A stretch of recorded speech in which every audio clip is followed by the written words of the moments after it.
Fala galera, sejam muito bem-vindos. No vídeo de hoje nós vamos falar sobre already e yet, sendo utilizados aqui com o present perfect. Nos vídeos anteriores nós falamos sobre o present perfect sendo utilizado com for, since, never, ever, além de comparar o present perfect com o past simple. Lembrando que o present perfect é um tempo utilizado para falar de coisas que aconteceram no passado, porém sem um tempo determinado.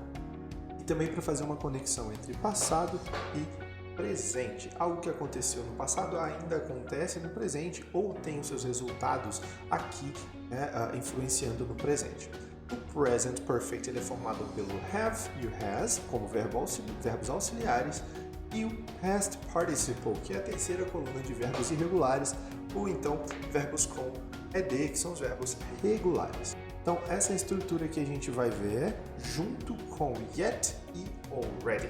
Vamos dar uma olhada aqui em algumas situações. Primeiro com yet. O yet ele é utilizado em frases negativas e frases interrogativas. E ele vai ter traduções ou sentidos diferentes aí dependendo da frase em que ele está. Nas frases negativas, o yet vai ter o sentido de ainda, enquanto que nas frases interrogativas ele vai ter o sentido de já, ok? Lembrando que nos dois exemplos ele vai ser utilizado com o present perfect, tanto na negativa quanto na interrogativa. Vamos dar uma olhada em algumas situações. Como vocês podem ver aqui, o posicionamento do yet, olha só, bem no finalzinho da oração, ou no final da frase, ok? Have you finished with the newspaper yet? Ben hasn't arrived yet. What are you doing this evening? I haven't decided yet. Então, você já terminou com o jornal? Ben ainda não chegou.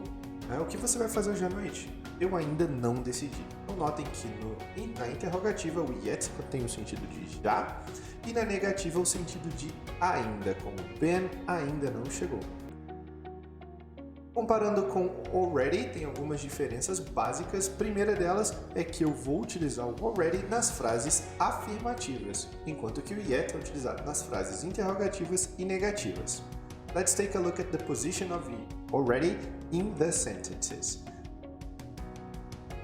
Observando então que o already tem a posição um pouco diferente do yet, enquanto que yet vem lá no finalzinho da oração, o already vem aqui entre o verbo auxiliar have e o verbo principal no past participle. So, she has already seen the film. I've already talked to the teacher about the problem. We've already read that book, haven't we? Notem que o already tem o mesmo sentido, significa já, e sempre usado nas frases afirmativas aqui, entre o verbo principal e o verbo auxiliar. Verbo principal sim, no particípio, e verbo auxiliar have ou has, ok? Formando assim a estrutura do present perfect.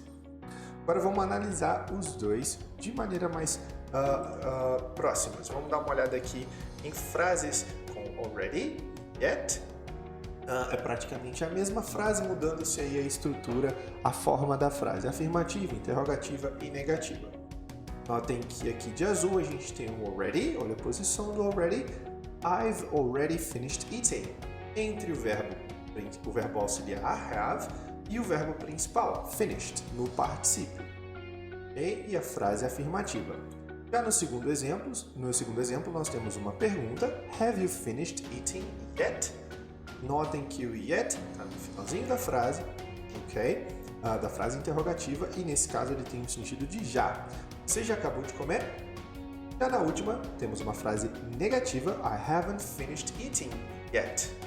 Yet na mesma posição, no final da oração, só que aqui ele tem o sentido de ainda. Pense de que already e yet sempre aparecem aqui com o present perfect, pelo menos nessas situações que a gente está analisando. Vamos associar already e yet ao marcador do present perfect tense. Okay? So, that is all for today, guys. Hope you enjoyed today's tips. See you next time and take care.